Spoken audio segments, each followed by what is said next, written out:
Bwana Yesu asifiwe. No Mose bwira mugenza wati abasirikare bishikenga. Ambia mwenzako wa jeshi wakienda. Koroneli hari ya Monika mutungi wiganza timani muheza. Koroneli kule mshote vidole mmuseme Mungu ambariki.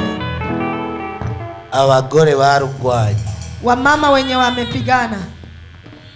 Imani bahezagire. Mungu awabariki. Abakiri nako muriko murarugwana Imani bahezagire. Wenye mungari mnapigana Mungu awabariki. Thierry ngo yari general. Thierry atalikuwa general. Ngo yinjiye mu ishamba afise imyaka 14.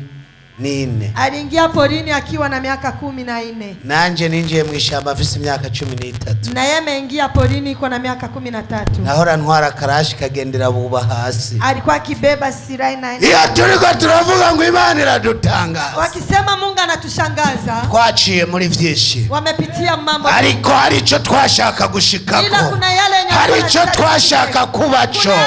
Ntabwo umuntu ava muhira ngo aje ku rugamba. Atashaka gushikako ke.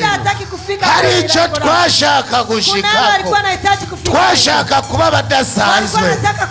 Ariko Imana irabihindura. Ila Mungu akabadili. Itugira ico twashaka gushikako. Ikawageuza ikawafanya yale wenye walikuwa wanataka kuifika eko.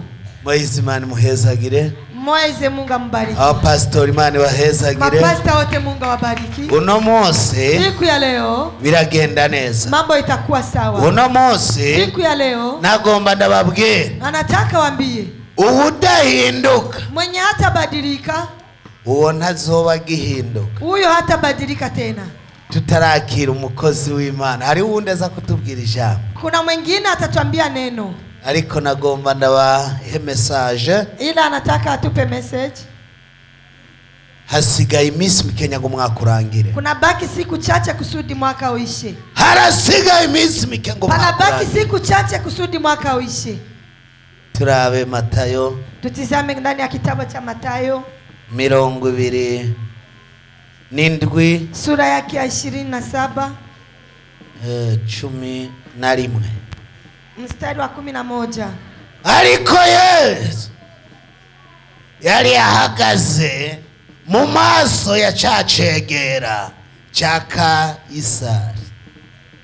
Ico cegera kiramubaza kiti, ni wewe mwami w'Abayuda? Yesu aramwishura ati, urabivutse. Nivyo. Ntabwo yihakanye. Ntabwo yavuze ngo ya, ntabwo yavuze ngo eka, aravuga ngo urabivuze. Akasema umeyasema. Twashaka kuba badasanzwe. Walikuwa wanahitaji wawe watu wenye sio kawaida. Duca mu nzira mbi. Wakapitia njia mbaya. Ariko Imana ila Mungu iraduhindukiza. Ikabadilisha. Imana yacu. Mungu wetu. Imana twizeye. Mungu tuliye. Iravuga ngo mwarondeye nabi. Ngomba ndabagirire neza. Acha niwatendee mema. Yangiriye neza. Yangiriye neza. Yangiriye neza. Yangiriye neza. Yangiriye neza. Yangiriye neza. Yangiriye neza. Yangiriye neza. Yangiriye neza. Yangiriye neza. Yangiriye neza. Yangiriye neza. Yangiriye neza. Yangiriye neza. Nawe yakugiriye neza. Bariza mugenzawe ati nawe yakugiriye neza. Ubwo nibavuga ngo uri umukozi w'Imana ugatangura kwa. Hawasemi kama wewe ni mtumishi wa Mungu kisha unabii. Nibatangura kukwita koroneli ngo we koroneli ngo yaye. Hawakuiti kwamba wewe ni koroneli unafikiri unabisha mimi siko koroneli. Ngo je narabihevye. Eti mimi nimeacha. Ico ushaka gushikako. Yale unahitaji kufika hiyo. Nico ugiye gushikako. Ndio unaenda kufika hiyo. Thierry uno munsi. Kwanzia Thierry leo. Avuga ngo inzira zarugawe. Anasema ati njia zimefungwa. Nanje ndavuga ati inzira zigiye kuguruka mu izina rya Yesu. Ujya wahora uronka. Yale ulikuwa unapata. Bwari ubuvunguka. Ilikuwa ni vitu tu mdogo. Ariko Imana yo mwijuru. Ila Mungu wa mbinguni. Igiye kuguha amafaranga. Igiye kuguha imodoka. Imana igiye kugira neza mu izina rya Yesu.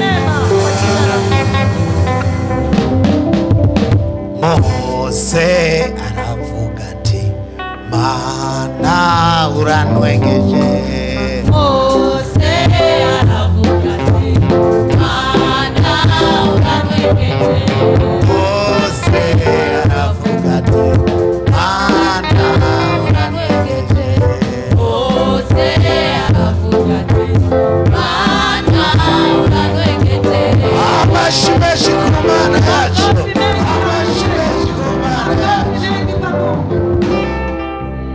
Muvyagira Imana ibahezage. Muikae, Mungu awabariki. Hariho tugiye kuza duzana makorasi mashasha. Tunaenda kuwa tunaleta makorasi mapya. Wewe uvuga ngo Imana yatwengeje Sara. Wewe unasema Mungu amemchekesha Sara. Kubera kutavuga nawe ingene yagutwenge. Kwa nini usemi kama na wewe Mungu amemchekesha? Uvuga ngo Imana yajabukanye Mose wa mbere. Unasema Mungu amemvusha Mose wa kwanza. Kubera kutavuga ati nanje Imana yaranjabukanye. Kwa nini usemi na mimi Mungu hari mituko twaduze. Kuna milima tulipanda. Hari ibyo twaciyemo.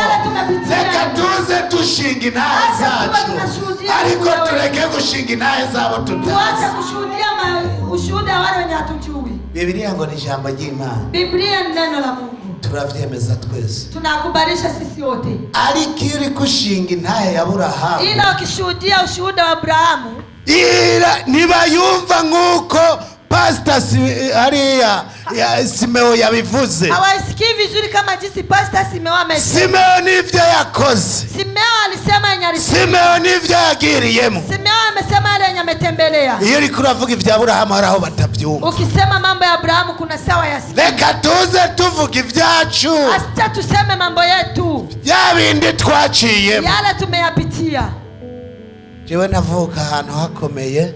Yeye alikuwa nazaliwa fasi pazuri sana. Kandi abiwacu barabashefu gusa. Tena wakwa walikuwa ni watu wenye heshima sana. Uravye Kibimba abayirimwo Giheta Bugendane n'abashefu bakomeye. Ukiangalia hizo sehemu zote nasema wenye wako eko ni washefu wakubwa sana. Iyo turi kumwe kama iko pamoja nao baravuga ati turahambaye. Walikuwa wanasema ni watu wa heshima kabisa. Ariko ila hagera igihe pakafika muda ndavuga ati wa Mana, akasema Mungu, umwanya wo kwikorera karashi urarangiye. Muda wa kujibebesha silaha unaisha. Umwanya wo gutera ubwoba abantu urarangiye. Muda wa kutia watu woga inaisha. Ndababwira ati nagasana. Akawaambia kwa heri. Ngiye gukorera Imana. Anaenda kutumikia Mungu. Ivyo twakoze. Yale tunayotumika. Hari ivyo twakoze vyinshi mu butamenya. Kuna yale tulitumika mengi. Hari ivyo twagize icubahiro. Kuna yale tumefanya heshima. Dusanga n'ubuhombe. Tukakuta tumepoteza. Diodone na Imana imuhezagire. Na Diodone Mungu ambariki. Unaona umugenzi wake. Naona naye ni rafiki yake wa zamani. Ngiye mu Nyakabiga nararema. Akienda Nyakabiga alikuwa anatulia. Ntabwo nagira ubwoba ndi kumwe n'uwo mugabo. Hakuwa naoga akiwa na ubwoba. Nawe turazinanye twaciye mu bihe bikomeye. Na wewe wanajuana walipita mambo yenye sio kawaida. Akazana agaceri n'uduharage naho tutagira utuvuta cyangwa utuboga. Analeta mchele na maharage hata kama tukaturya sha. Anawapatia wanakula. Ariko Imana ubu yaratugiriye neza. Ila hivi Mungu amewetendea mema. Hari ivyo twahora tuyaga tutosubira kuyaga. Kuna yale walikuwa akiongea hivyo hawawezi yaongea. Hari ico twashaka gushikako. Kuna yale walikuwa anahitaji. None uno munsi ubwira umugenzi wawe. Siku ya leo mwambie mwenzako. Ati shika kuco ushaka gushikako. Mwambie fika kwa yale unahitaji kufika. Ushaka gushika kuki? Unataka kufika kunini? Reka kwihebura. Acha kukata tamaa. Ka Satani. Kwa shetani. Ntabwo gakomeye. Hana nguvu. Ariko ukomeye ni Imana ya. Ila mwenye ana nguvu ni Mungu. Ntabwo twari tutarashika mu Mana neza. Bila wajafika ndani ya Mungu vizuri. Nitwari bwabona umugisha kushoboka kuza. Walikuwa wajaona kwamba baraka inawezekana. Ariko maze gushika mu Mana. Alipoingia ndani ya Mungu. Ya bihangange twakoranye. Wale wa baba wenye heshima walikuwa natumika nao. Abagenda n'imodoka ngiramwo ni bake. Wenye wanatembelea kwenye gari anatembelea ni wadogo sana. Kandi ntabwo nayakuye mu byo naciyemo. Na tena akuzitoa mu yale yenye alipitia. Nayakuye ku Mana. Alitoa pesa kwa Mungu. Nawe uno munsi ndakubwira ati rema. Nawe siku ya leo nakwambia tulia. Ku Mana hari amafaranga. Kwa Mungu kuna pesa. Ku Mana byose bigenda neza. Kwa Mungu yote inaendeka. Abashaka kukugwanya ntabwo bazogushobora. Ngo mbega uri mu Mana ninde yo kunyiganza. Niwanyiganga rero kutingisha sasa. Ntabwo uzoba uhagazemwo neza. Hautakuwa unasimama vizuri. Uzoba utambikije. Utakuwa umesimama mguu mmoja. Ugumuraba hariya. Unatizama huku. Nta Imana izogukorera utaraba umukozi w'Imana. Hakuna cha Mungu atakutumikia bila utakuwa mtumishi wa Mungu. Ukiri hariya. Ungari uko. Utarabijamwo neza. Bila utaingia vizuri. Uzogumana inzara. Utabaki na njaa. Wibaze ngo niko bimeze. Usifikirie ati ndio kisimama. Ariko bari ndani kwa Papa. Ila wenye wako ndani ya Baba. Uzobona bagenda neza. Utaona wakitembea vizuri. Uzobona ata kibazo bagira. Utaona hawana shida hata moja. Yesu nashimwe cyane. Bwana Yesu asifiwe sana. Kwa shetani naye nararahiye ku gideni. Kwa shetani alikuwa ameapa kula deni. Naragenda no ku kabare ntagira n'amahera 5. Alikuwa anaenda kwenye kabare bila hana hata pesa 5. Nkanywa. Anakunywa. Wamubwira ati turasubiye. Kisha anamwambia tutaonana. Tuzobona nesho. Tutaonana kesho. Kandi ntiwankurikira. Tena ukukuna mfuata. Numva no ndumuntu atari wo gukengerwa. Alikuwa nasikia ni mtu mwenye hawezi kazarau. Kuko nkoze ko waraba nabi. Joki mgusa eko ulikuwa naibika. Alikuwa hajatembelea Muvewi. Naragera kwa Yesu. Bila hajafika kwa Yesu. Sinari bwagendere muri Mercedes Benz. Alikuwa hajatembelea ndani ya Mercedes Benz. Ariko bambonyesha. Ila hivyo akimuona. Nabatabishaka baranyubaha. Na wenye hawataki kumheshimu wanamheshimu. Kubera ndi muri Yesu. Kwa sababu iko ndani ya Yesu. Muri Yesu haracari banga. Ndani ya Yesu Byinjiremwo neza. Ingia vizuri. Uri umukozi w'Imana. Uwe mtumishi wa Mungu. Ndakubwira bijya na biriya. Anakwambia yale na yale. Umwaka uza guhera byacecetse. Uyu mwaka wote utaisha mambo yote imenyamaza. Ushobora kuba uri umukozi w'Imana usugerejwe n'ibibazo. Inawezekana unakuwa mtumishi wa Mungu uko na shida. Hariho kugenda. Pako jinsi unatembea. Hindura. Badili.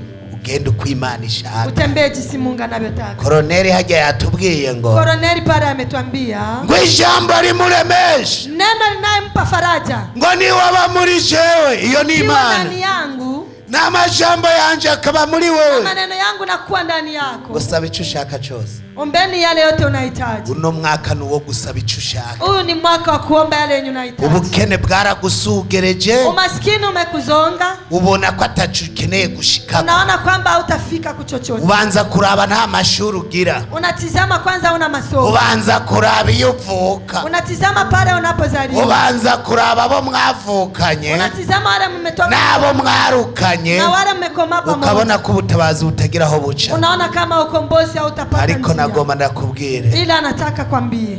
Nimba utaragira mu modoka. Kama hujatembelea ndani ya gari. Ntayo urashaka. Haujaitaka. Nimba utaragera mu ndege. Kama hujapanda mvyo. Ntayo urashaka. Haujahitaji. Nimba utaratunga amafaranga. Kama hujakuwa na pesa. Ndavyemeza kutarayashaka. Anakubalisha kwamba no munsi turaza kubasengera. Siku ya leo atawaona. Mushike kuco mugomba gushikako. Kwa yale mnahitaji. Hari ivyo dusengera. Kwa yale tunaombea. Mana yacu ni nziza. Igira neza. Itazubayo. Iyo mpamvu tuyishima. Mana yacu ni yaza. Igira neza. Itazubayo. Iyo mpamvu tuyishima. Indongozi waongozaji b'igihugu cacu. wa nchi yetu. Igihugu kira amahoro natwe tuzoba amahoro. Nchi kama iko na amani na sisi tutakosa. Igihugu kibuza amahoro natwe twobura amahoro. Amani na sisi tutakosa amani. Databuja mwamushobora vyose. Ducishijwe bugufi databuja no kuguhamagara. Turasengeye kibirengeye umukuru w'igihugu cacu cy'u Burundi, umukomeze umugirire neza. Turasengeye databuja inama nshinga mateka, uyikomeze uyigirire neza databuja. Turasengeye inkenguza amateka, turasengeye databuja abarongozi b'amaprovince, inzego z'igisirikare n'igipolisi databuja bagirire neza. Aba nabo ubiyereke, nabo databuja bamenye kuri Imana nyamana. Turasengeye kibirengeye abari mu mashengero biyita abakozi b'Imana ariko arabadayimoni, abo nabo basohore nkuko wabitubari. Turasengeye abatukisha izina ryawe mwami, abo nubahindure wiyerekane kuri Imana. Harageze igihe wiyerekane. Mana yacu yaza igira neza itakubayo niyo mpamvu tuyishima yacu ni nziza igira neza itakubayo niyo mpamvu tuyishima. Uri Imana nziza, uri Imana ugira neza. Turagukengurukiye databuja ku bikorwa byose wakorenga. Turagukengurire ku bw'ishengero ryawe databuja wariteye kwihangana. Wari umwanya munini tutari tumenyereye, ariko kuko warungitse amajambo yawe wari ukeneye kuvura ubwoko bwawe databuja, ishengero ryihanganye rihezagirire. Bagiye kuja mu mihani wabo, ujane nabo ubiyereke ko bamye ku musozi wawe. Ikimenyetso cya mbere dusabye kuri bo databuja nuko barosa umugisha. Ejo mu gatondo uno munsi bakivanga bumva amatelefone y'ababaha akazi, bumva amatelefone y'ibidandazwa, bumva amatelefone databuja atandukanye. Ico nico kimenyetso tugusavye. Urakoze kuvyumvise, ndawukengurira ubw'izina ryawe ryera. Amen. Muramukanye mugumbirana kugumbirana kwabera. Imana ibahezagire cyane.